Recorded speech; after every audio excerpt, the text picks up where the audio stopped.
이번에는 경매 사이트에서 아파트를 찾아가지고 권리 분석고 실제 입찰하는 방법을 이제 한번 일단 여러분 이게 실전 연습입니다. 여러분 이제 아직까지는 이제 경매를 처음 배우시는 분이라든가 경매를 좀 배웠다도 실제 물건을 찾아가지고 어떤 물건을 찾아가지고 해야만이 이게 현재적 가치도 있고 미래적 가치도 있고 돈을 벌 수 있느냐 또는 권리의 하자가 있느냐. 우리가 권리 분석이라는 거는 사실은 이런 거 아니겠어요? 권리 분석이라는 거는 사실은 이제 우리가 권리 분석이라는 얘기를 제가 한번 조금 설명을 드리고 여러분한테 물건 찾는 연습을 알려드리겠습니다. 제가 요거를 칠판을 깔끔하게 지워야 여러분이 잘 볼 수 있죠. 방송은 이렇게 분필가루가 이렇게 있으면 잘 안 보입니다. 그래서 여러분들이 이제 또 이런 것들을 기록으로 남겨가지고 여러분이 두고두고 이제 잊을만 하면 볼 수가 있기 때문에 이런 부분들을 자 경매에서 권리 분석을 어떻게 하느냐.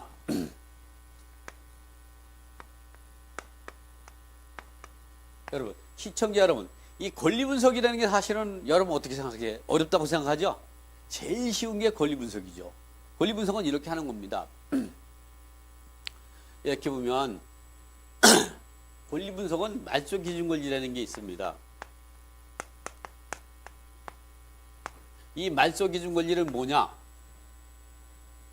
등기부에 말소 기준 권리가 성립되려면 세 가지 요건을 갖춰야 합니다. 첫 번째, 등기부에 가장 먼저 등기된 채권이어야 된다. 이런 채권이 돈 받고 소멸되는 채권이어야 된다. 이 돈 받고 소멸되는 채권으로 뭐가 있느냐? 이제 근저당, 담보가등기,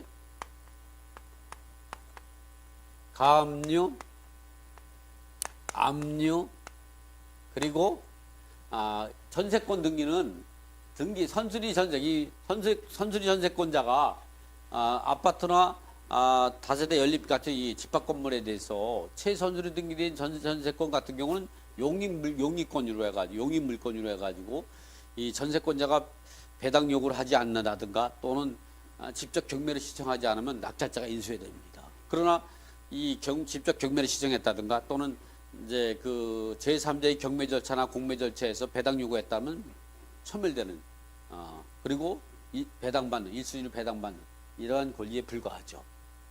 이럴 때에는 이렇게 전세권 등기가 직접 경매를 놓다든가 배당 요구하면 말소 기준 권리가 될 수 있는 거죠. 이러한 하나, 둘, 셋, 넷, 다섯 가지가 없다면 경매 기입 등기죠. 강제 경매죠. 강제 경매 기입 등기 채권이죠. 이런 것들이 우리가 말소 기준 권리. 그래서 이런 말소 기준 권리 그리고 또 세 번째는 뭐냐? 매각 대상물 전체 효력이 미쳐야 된다. 이게 말소 기준 권리. 예를 들어 가지고 아파트가 A라는 사람이 3분의 1, B라는 사람이 3분의 1, C라는 사람이 3분의 1을 아파트 세 사람이 3분의 1씩 상속받았다. 그러면 이런 것들을 세 사람이 공동으로 이렇게 가지고 있다. 이럴 때에 이 A 지분에만 5월 1일 날 가압류가 있는 거예요. 그리고 여기에는 없어요. 그리고 6월 1일 날 이 갑 임차인이 전입신고도 하고 확정일자도 갖췄다. 이렇다고 하면 그리고 나서 이 임차인이 7월 1일 날 경매를 신청했다. 바로 이제 할지는 없겠지만 어쨌든 했다. 그러면 이때의 이 말소 기준권은 경매 기입 등기가 되는 거죠. 그렇기 때문에 이 가압류 말소 기준 이렇게 그러나 지분 경매일 때는 A 지분 경매일 때는 가압류가 말소 기준 권리. 왜 매각 대상물 전체에 효력을 미치는 거죠. 그러나 이렇게 임차인이 A, B, C 전체 지분을 경매 놓을 때에는 이 일부 지분에 설정되어 있고 B나 C 지분에 효력이 미치지 못하는 것은 말소 기준이 될 수가 없다. 이런 얘기를 여러분이 좀 알고 있어야 한다. 그래서 이게 말소 기준 권리가 성립되려면 세 가지 요건을 갖추고 있어야 한다. 등기부에 가장 먼저 등기된 채권이고 돈 받고 소멸되는 채권으로서 그 채권이 효력이 뭐냐? 이렇게 근저당, 담보가등기, 가압류, 압류, 전세권자로 배당 요구했다든가 경매를 직접 신청했다든가 이런 것들이 없을 때는 경매 기입 등기에 말소가 된다. 이렇게 말소 기준 권리보다 이후에 등기되어 있는 등기된 채권이나 또는 거기에 거주하는 임차인 또는 모든 권리는 소멸된다. 소멸. 그러나 이게 말소 기준 권리보다 먼저 등기되어 있다. 그러면 인수다. 인수다. 이렇게 생각하면 됩니다. 근데 사실 실무에서 보면 이 말소 기준 권리보다 먼저 대항 요건을 갖추는 임차인들이 있는 경우는 드뭅니다. 사실은. 그리고 제가 볼 때는 말소 기준 권리 이후에 그 등기된 채권이라든가 또는 거주하는 임차인들이 있을 가능성이 실질적으로 한 80% 정도 됩니다. 그리고 이렇게 선순위 임차인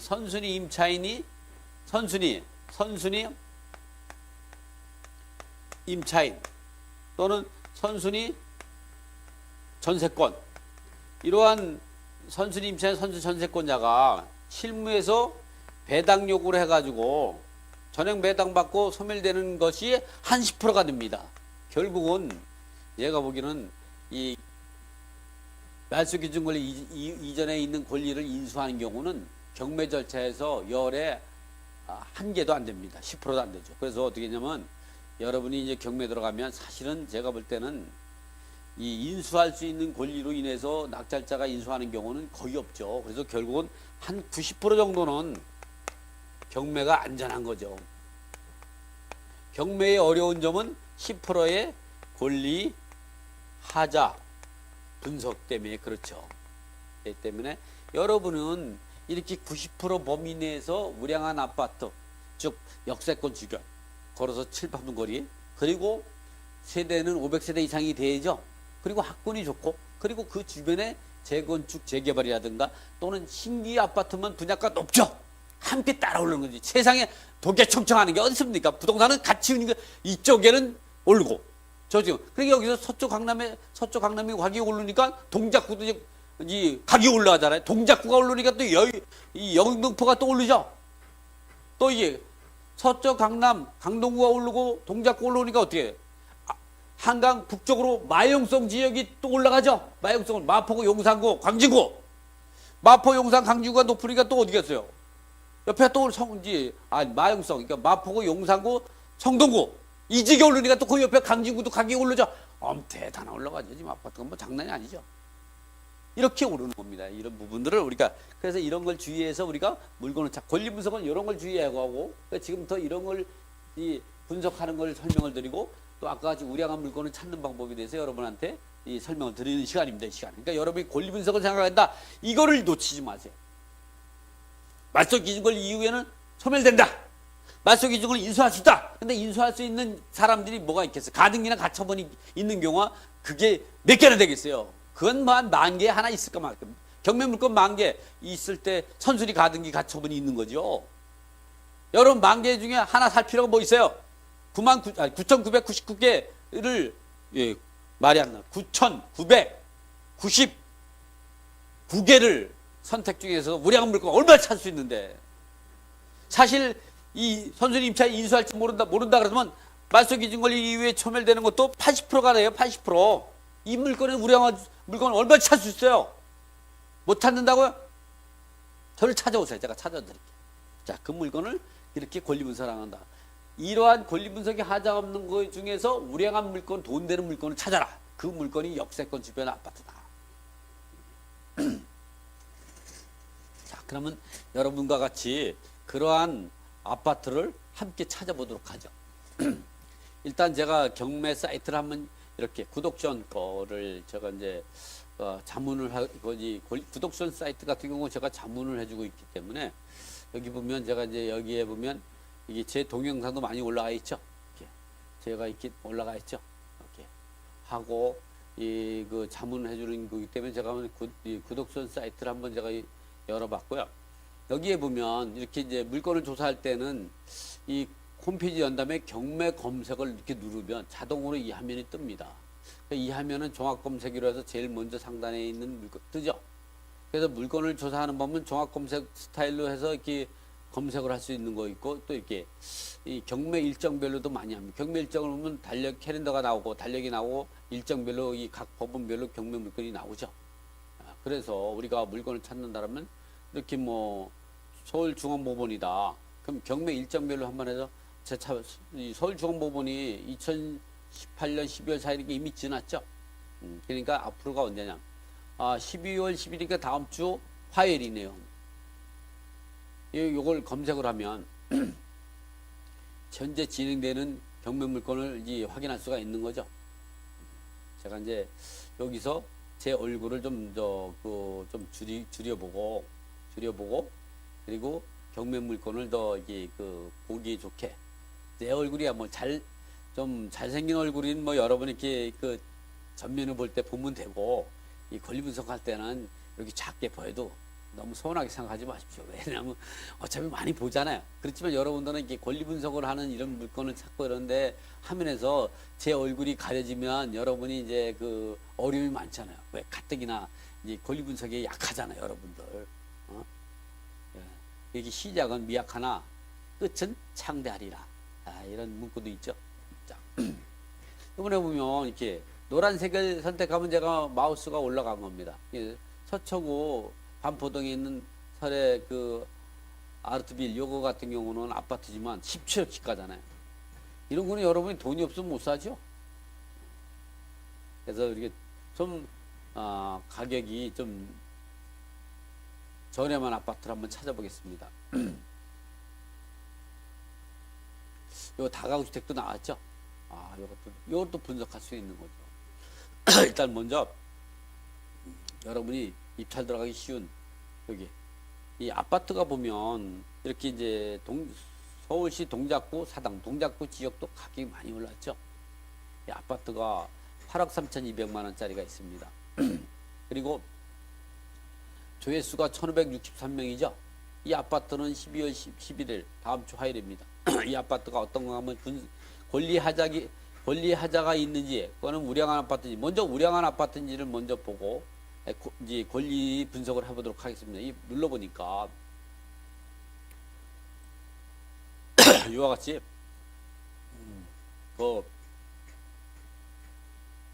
이럴 때 위치가 중요하죠. 이럴 때 전자지도를 눌러보면 이러한 아파트가 어디쯤 있느냐 바로 이렇게 이수역 4호선 이수역하고 7호선 하고 4호선이 교차하는 더블 역세권이면서 이수역이죠. 여기에 보면 신동 아파트인데 전부 아파트 단지입니다. 신동아 5차인데요.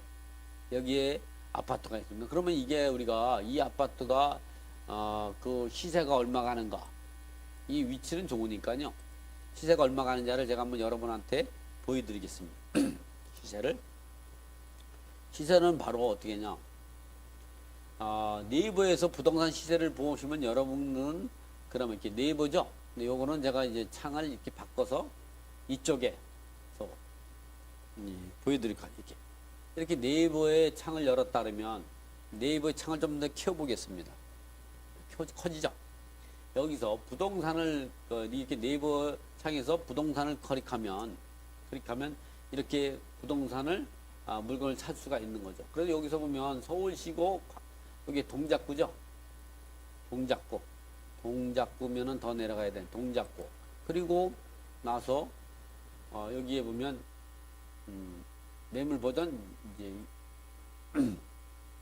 동작구.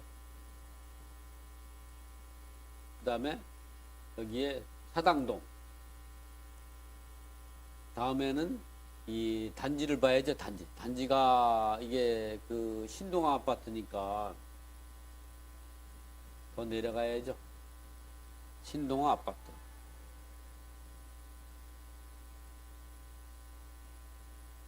(5천이니까) 요겁니다.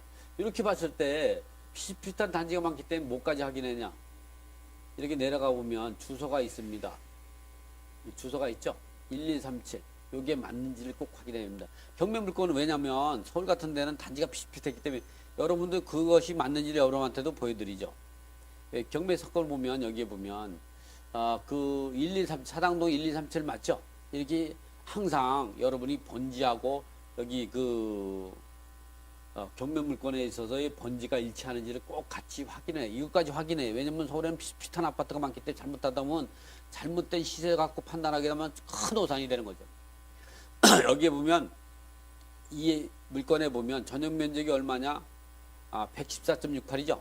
이럴 때에는 그 네이버에 들어가면 114를 찾으면 됩니다. 이 114 가면 114.68 나오죠. 이 114가 10억 5천이 나옵니다. 10억 5천. 그리고 이 그 전용 면적이 114가 10억 5천인데 이 지금 이 경매 나온 물건은 얼마냐? 8억 3,200이니까 거의 한 2억 정도 시세 차이 나는 거죠. 대단하지 않습니까? 이럴 때 여러분이 이걸 한 번 더 떨어지면 입찰 들어간다고 생각하는 사람은 어떻게 해요? 아이들이 뭐라 그러는지 알아요? 꿈깨래. 지금 들어가야 되죠. 지금이 또 불경기죠. 그래서 이럴 때 들어가면 싸게 살 수가 있는 거예요. 왜? 대출이 어려우니까. 이런 거는 대출을 개인 대출이 많이 막혀 있으니까 됐으면 법인사업자 같은 거로 이게 하게 되면 유리할 수가 있습니다. 어쨌든 이거를 지금 같은 경우는 한 1억만 싸게 산다. 그러면 시세가 한 10억 5천이니까 9억 5천 정도만 이상만 쓴다 그러면 얼마든지 낙찰받을 수가 있는 거죠. 이 물건을 우리가 9억 5천 정도에 입찰 들어간다고 생각하고 권리 분석을 한번, 이 권리에는 하자가 없는지를 한번 분석을 해보겠습니다. 이런 분석을 볼 때는 간단하게 이 등기부, 이게 등기부 내역이고 이거는 그 부동산에 거주하는 사람이거든요. 근데 소유자가 임차인이 없으며 전부 소유자가 점유하고 있다. 그러면 여기에는 이 아파트에는 채무자 겸 소유자가 거주하고 있는 거죠. 그러니까 채무자 겸 소유자는 명도 대상이죠. 대항력이 없습니다. 그러니까 이거를 낙찰받으면 인수할 건 없는 거죠. 그리고 채권을 보면 채권이 적다고 생각하면 적으면 경매가 취소될 수도 있죠. 그러니까 채권 합치면 5억이고 나머지 채권들 합치면 뭐 가압류가 이거 10억이 홀딱 넘어가니까 이 부분은 경매 취소 가능성도 없죠.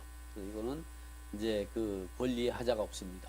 또 이렇게 보고 그다음에 어떤 거면 매각 물권 명세서를 봐야 돼요. 매각 물권 명세서를 누르게 되면 이런 화면이 뜨죠.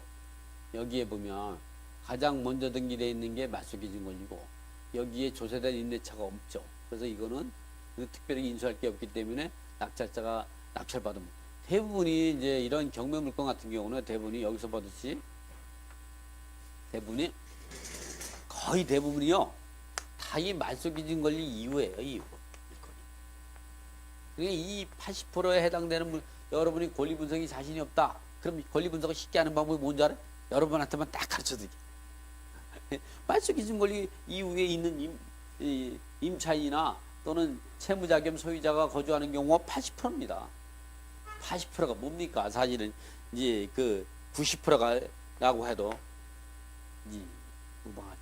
대부분이 그렇습니다. 그러니까 여러분이 특수물건을 하려고 특수물건 때문에 잘못해서 권리를 분석을 잘못해서 이 인수하는 권리가 생기게 되는 그런 물건을 찾아서 실제 특수물건 갖고 돈을 버는 경우는 특수물건이죠. 사실은 뭐 법정 사건이라든가 뭐 지분 이럴 때나 문제가 되는 거죠. 이런 아파트 살 때에는 사실은 이런 선순위 임차인 같은 경우도 다 배당 요구를 하고 배당 요구 안 했다고 하더라도 안 한 경우는 드물죠. 그러니까 결국은 열의 9은 이 권리 하자가 없습니다. 근데 결국 뭐냐? 이 권리 하자가 없다 그러면 그다음에는 권리 하자가 없다 그러면 뭐냐? 권리 하자가 없어서 가격이 무조건 많이 떨어졌다. 그럼 무조건 사나요? 샀는데 안 팔려요. 왜? 그건 다른 사람도 안 좋아하는 거다. 실수요자가 거부하는 거야. 실수요자가 좋아하지 않은 부동산을 샀을 때는 돈 못 버는 거예요. 그래서 여러분이 이제 살 때에는 이거보다 권리보다 중요한 거는 경매의 왕은 뭐냐? 경매의 왕도는 돈이 되는 우량한 부동산을 사는 거죠. 그 물건은. 그런 물건은 아까 같이 얘기해 준 거예요. 역세권 주변이라든가 주변에 우수학권 또 주변에 신규 아파트가 분양한다 그러면 함께 따라 올라가죠. 주변 아파트가 15억이야. 그럼 이쪽의 아파트가 8억 9억대. 그럼 무조건 사야죠. 그럼. 너 7억 8억이 아니라 어떻게 해요? 이번에는 5억짜리 미만이 있어. 그건 뭐 보지도 말고 찍어야 되는 거예요. 자, 이렇게 해서 우리가 지금은 아파트를 아파트를 찾아가지고 권리 분석하는 걸 봤죠. 다음에 한번 더 해보죠. 이번에는 이제 어떤 걸 해보냐.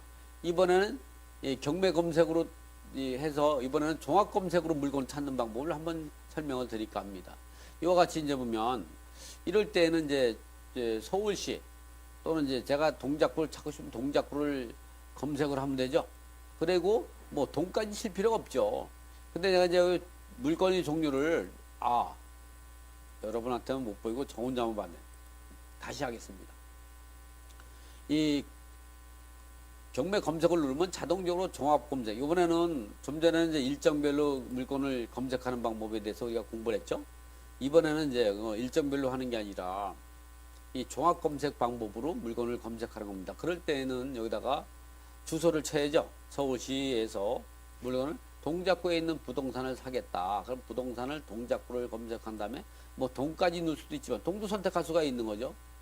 사당동 검색할 수도 있고 동까지 안 넣고 여기서 전체 물건의 종류를 선택할 수 있어요. 그냥 검색할 수도 있고 물건의 종류를 뭐 아파트면 아파트 선택할 수도 있고 아니면 전체를 검색할 수도 있어요. 이게 누르게 되면 그리고 여기서 진행되는 물건이냐 아니면 매각된 물건이냐 아니면 신건이냐 유찰될 물건이냐 또는 이렇게 변경 연기된 물건이냐 미진행 물건 이런 것도 다 선택할 수가 있는 거죠. 그래서 진행되는 물건을 선택해서 이 서울시 동작구에서 진행되는 물건을 놓고 검색을 하면 아파트든 다세든 연립이든 논이든 밭이든 다 나오는 거죠. 이렇게 되면 최근 거부터 이렇게 나옵니다. 최근 거부터 2018년 12월 11일 날 12월 19일 그 다음에 20일 뒤로 가는 거죠. 2019년 1월 3일 2019년 1월 3일 2019년 1월 16일 나오죠. 그래서 보면 좀 전에 우리가 분석했던 곳 사당동에 있는 신동아 아파트가 제일 먼저 나오죠. 왜 다음 주 화요일이니까. 이 아파트를 우리가 이렇게 좀 전에 분석했던 게 나오죠. 이거는 분석했고. 그 다음에 이제 뭐냐면 다세주택도 나오고 또 도로도 나오고 여기 보면 이제 서울시 동작구 동작동에 있는 다세 빌라죠. 다세주택이 나와. 이거 부분을 우리가 한번 권리분석. 왜냐면 동작구가 뜨니까 이 부분도 괜찮을 것 같지 않습니까? 그러면 실질적으로 우리가 느끼는 이런 감동하고 실제 현황 어떤가를 한번 좀 눌러서 제가 한번 분석을 한번 해보죠. 이렇게 보면 이와 같이 이제 보면 이 전용 면적이 얼마냐? 80.12제곱미터입니다. 그래서 평수로 계산하니까 곱하기 0.302 하니까 24.236이 됩니다. 그럼 이게 24평이냐? 이 정도가 되면 30평형입니다. 왜? 아파트 같은 경우나 다세대까지 집합 건물 같은 경우는 전용 면적 플러스 주거 공용 면적, 계단이나 복도까지 합쳐서 우리가 몇 평형이라고 하는 거거든요. 그래서 여기다가 이렇게 아파트 같은 경우는 여러분이 처음 하시니까 평형을 할 때 여러분은 처음 하시니까 제가 다시 설명을 드리죠.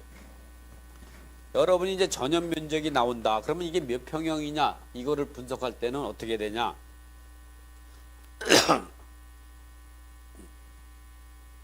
할 때는 이렇게 아파트는 전용 면적이 여기 84.98이다. 이게 34평형이거든요. 제곱미터다. 이럴 때에는 이게 몇 평이냐 하면은 계산기를 가지고 여기다가 곱하기 0.3025를 합니다. 그럼 이게 몇 평이 나오냐면 84.98 곱하기 0.3025를 하면 몇 평이 나오냐면 요거는 25.706평이 되는 겁니다. 그러면 이것을 우리가 왜 34평형이냐고 하느냐. 이거는 전용 면적이고요. 우리가 말하는 몇 평형은 플러스 주거 공용 면적. 이 주거 공용 면적은 여러분이 아파트에 보면 문 열고 나가면 계단이 있죠. 복도.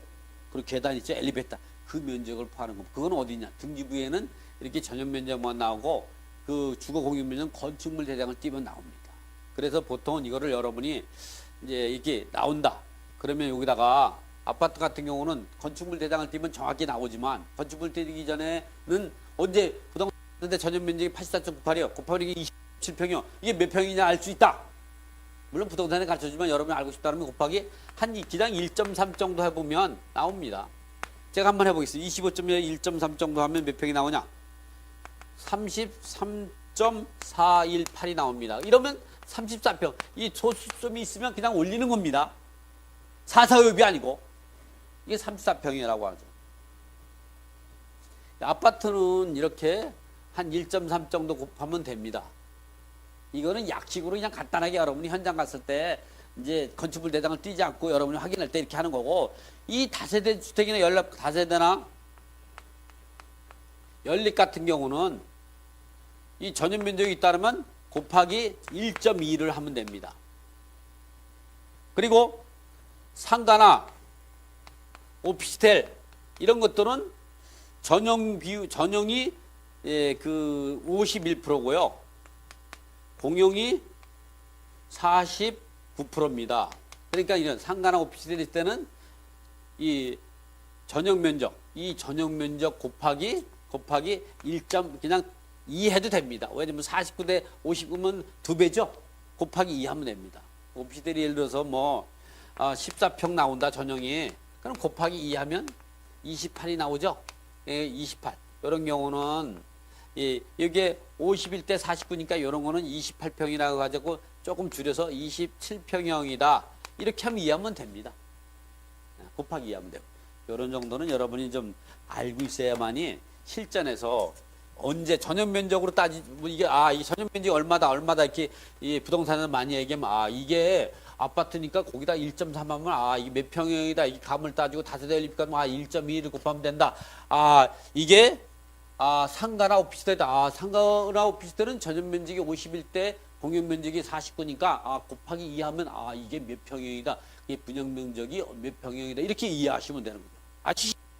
아주 쉽게 설명드린 겁니다. 이거 같은 경우도 이 물가도 다세주택이니까 지금 같은 경우 보면 다주택이니까 이 부분 같은 경우는 이렇게 24.236이니까 여기다가 곱하기 1.2 정도 하면 요거는 한 28이 넘죠.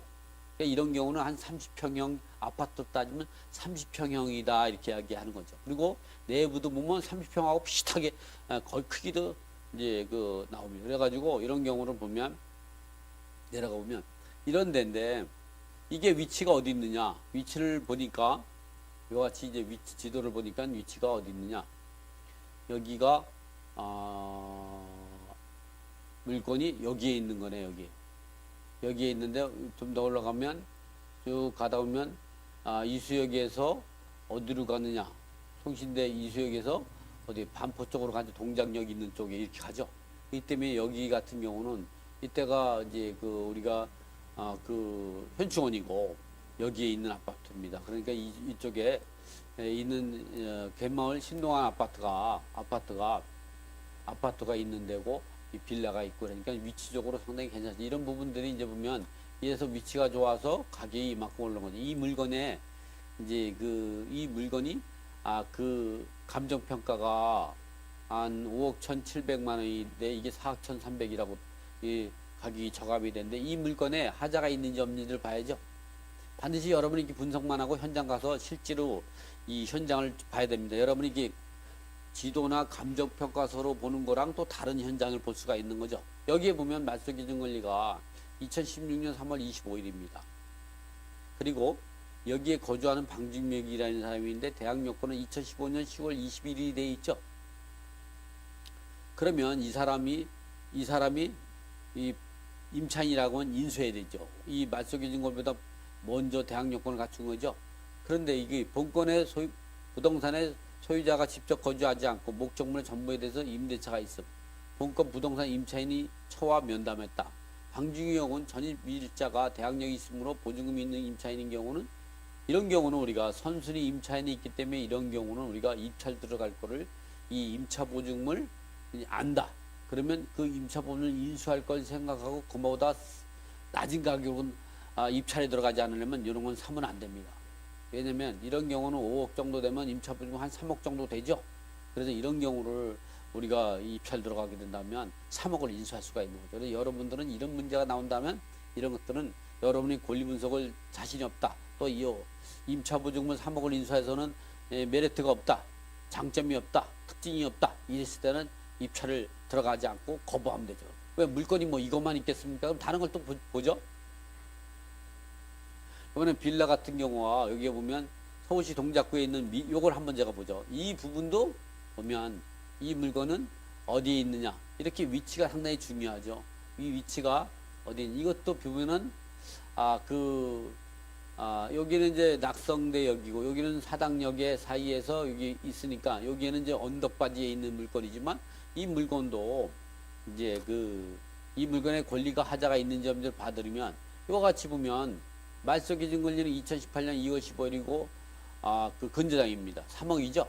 근데 한경수는 이제 대학여건은 2017년 11월 15일이죠. 그렇기 때문에 이 사람이 말소기준 권리를 먼저 있기 때문에 이 사람이 미배당금이 생기면 낙찰자가 인수해야 되는 거죠.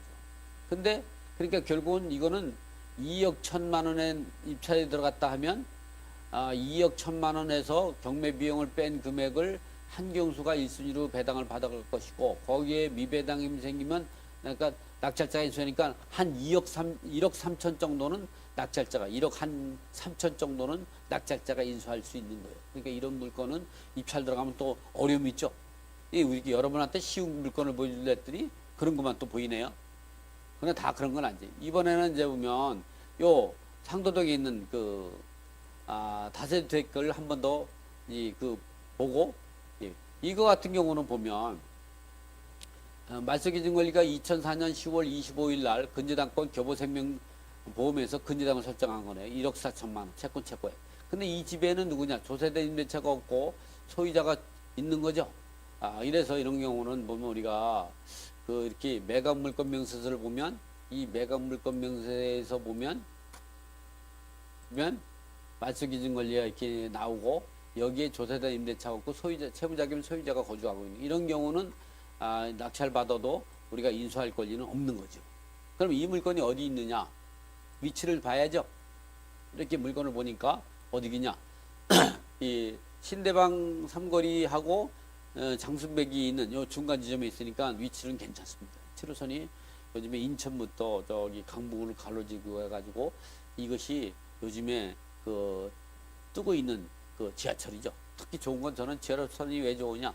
좀 9호선이라든가 2호선처럼 지옥 처리 아니 되는 게 장점이더라고요. 그래서 앞으로는 이 7호선 이 주변 철도가 아파트나 부동산 가격이 많이 오를 겁니다. 자, 이렇게 우리가 분석하고 물건을 찾아가지고 우량한 물건을 찾아서 입찰에 참여하면 되는 거죠. 그래서 제가 이제 여러분들도 이렇게 경매 사이트에서 아파트를 찾아가지고 또는 다른 다세주택 또는 빌라를 찾아가지고 권리 분석을 실제 입찰하는 방법은 지금처럼 하는 거예요. 근데 경매에서 제일 중요한 부분들은 뭐냐? 부동산이 현재적 가치와 미래적 가치가 있는 우량한 물건이어야 된다. 그런 물건은 어디 있느냐? 서울에서는 제일 쳐주는 게 바로 역세권 주변이죠. 이 역세권 중에서도 보면 역세권 주변에서도 차지하는 게 이게 서울의 중간에 있는 게 뭘까요? 2호선이죠. 지하철 2호선. 이번에는 이렇게 이 동서로 가로지르는 9호선, 남북으로 가로지르는 신분당선, 이렇게 사선으로 가로지르는 7호선, 또 이렇게 가로는 이제 5호선도 있죠. 뭐 이렇게 주변의 역세권 이런 주변에서 도보로 역세권 주변이라는 거는 여기에서 500m 거리에 있는 거죠. 그래서 도보로 7분에서 8분 거리에 있는 주택이 바로 우량한 지역이다. 그리고 이러한 지역 내에 신기 아파트 등이 건립이 되면 왜 좋냐? 분양가를 상당히 높여놓죠. 그러면 주변 아파트가 분양가가 보통 이제 15억 정도 간다. 그럼 밑에 있는 아파트가 7억 8억이기 때문에 이게 조만간 10억이 될 수밖에 없어요. 왜? 15억이 없는 사람은 10억으로 들어갈 수밖에 없는 거죠. 부동산은 이렇게 주변 지역이 오르면 함께 오를 수밖에 없는 거죠. 자, 이렇게 지역 어떤지 재건축이나 재개발로 인해서 신규 아파트 분양가가 높아지고 또는 그 어떠한 주변의 역세권이라든가 교통상이 변화해서 발전하게 되면 주변도 함께 오를 수밖에 없다는 내용을 마지막으로 오늘 방송을 마치도록 하겠습니다.